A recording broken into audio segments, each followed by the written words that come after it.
આજે આપણે અચાનક થઈ ગઈ સહી ગામ જવા માટે સવાર ઉઠીને આપણે મોટું જોઈ લીધું અરીસામાં। પછી આપણે નીકળી ગયા સહી ગામ જવા માટે।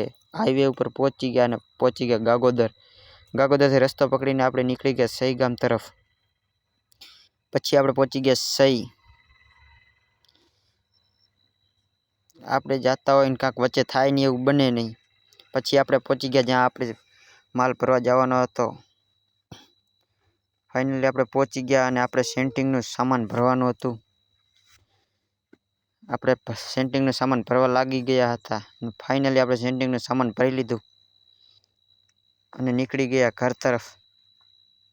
પછી આપણે વચ્ચે આવી ગયા થાતું વેલ્ડિંગને મારે હથોડા। પછી આપણે નીકળી ગયા ગાગોદરથી કાનમેર જવા માટે। વચ્ચે રસ્તાનું કામ ચાલતું હતું અને ફાઇનલી આપણે પહોંચી ગયા કાનમેર। કાનમેર જઈને આપણે સામાન ઉતારી દીધું અને નીકળી ગયા ઘર તરફ। આપણો મિની બ્લોગ ગમ્યો હોય તો લાઈક શેર અને કોમેન્ટ કરજો।